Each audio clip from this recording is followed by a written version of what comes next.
us of it, or will forget. When we're encouraged to go shopping by bright lights and inviting displays, we're quickly liable to lose sight of our true desires. So we have to counteract the influence of advertising by creating advertisements which say what we really do need. And that's why Diogenes put up his wall. And I think they collapsed. The store collapsed then. What is this here?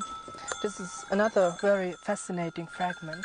The massive limestone wall originally stood right next to the marketplace of the town.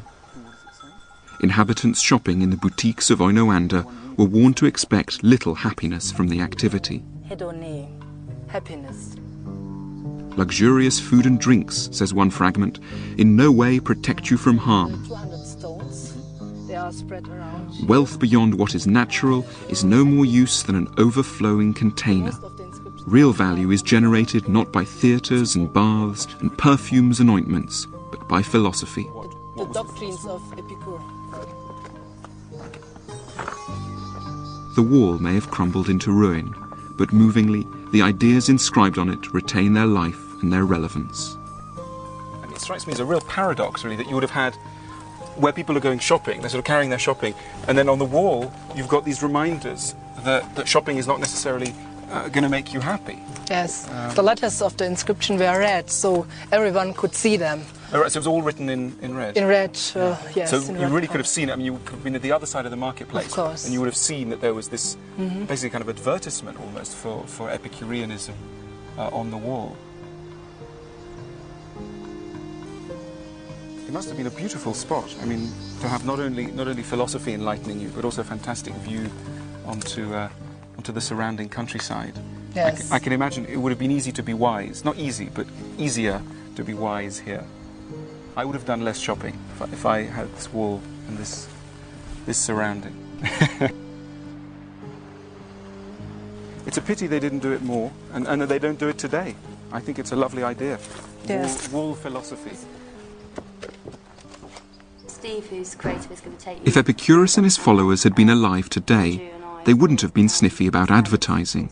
They would have enlisted it for their own ends, and for the same reason that Diogenes built his wall, to counter the constant inducements to go shopping, with some equally visible inducements to live philosophically. The first ideas were basically just kind of dry and ironic kind of statements like, shop your blues away. Right. I've come to the kind of place where Epicureans might have turned, the offices of the advertising agency St. Luke's, to get ideas for creating some modern public reminders of how to live wisely. The first idea their creative team came up with was a sarcastic campaign satirising the materialistic messages of most ads. Yeah. It is really powerful, and certainly in production terms it takes a number of difficult... It's very, very cheap. And then even a bit more challenging, be happy with shopping, TV and a yearly holiday. Right, I love that.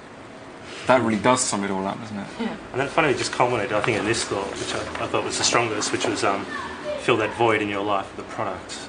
Yeah, and you'd have sort of shops advertising, shops selling these kind of products, and then this kind of stark reminder that perhaps it's not really going to fill any void. That's brilliant. What else did you find? Probably the most obvious idea was to just take kind of luxury items and goods and just somehow kind of undermine them or show them for being kind of, a bit shallow or a bit kind of, empty inside. Kind of the best example of that, I thought, it was something like this, just taking, a lovely image of a beautiful house and kind of just using the language of kind of advertising, the caveats, kind of batteries not included, and just changing it to happiness not included. Right, no, I really like that. I mean, in a way that says it all, doesn't it? It says, because it keeps that subtlety of Epicureanism, which is, you could be happy in a house like that, but it's not included. Yeah. And I think that's the subtlety. It's not saying you won't be happy in that, which would be sort of Marxism. Yeah. It's just saying it's not included, so you better watch out before you spend all your energies trying to get this house.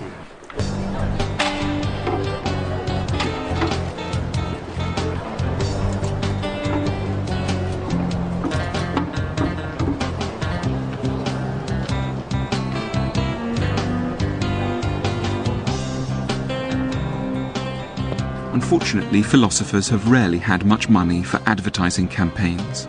But imagine a world where instead of being surrounded by adverts selling you watches, cars or fancy holidays, These ads reminded you of how important it is to value friends, to escape the rat race or reflect on your problems, and didn't just use these genuinely nice things to sell you aftershave or aperitifs.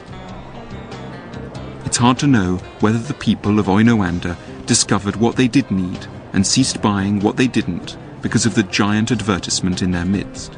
But Epicurus' central message seems, if anything, more relevant to today's consumer society than it did to his own. And there's no reason to believe that happiness is any more included in the many more things we can buy. Of course, putting up one poster in the Trafford Centre in Manchester couldn't on its own turn back the tide of consumerism. And although shoppers seemed interested in what my ad was trying to say, I didn't see much evidence of people stopping shopping. But the fact remains, we're horribly confused about what could make us happy. If we really knew what we needed, there are few things we'd be desperate to buy. Epicurus makes us think very carefully about the merits of our own society. Of course, these societies are enormously wealthy. We can buy almost anything we want in a place like this, full of colourful shops selling wonderfully well-produced goods. And yet, what Epicurus wants us to think is, do places like this really provide us with the key ingredients of happiness? And he thought, and I think he was right, that they don't. Happiness may be difficult to attain, Epicurus admitted that, but he insisted that the obstacles are not primarily financial.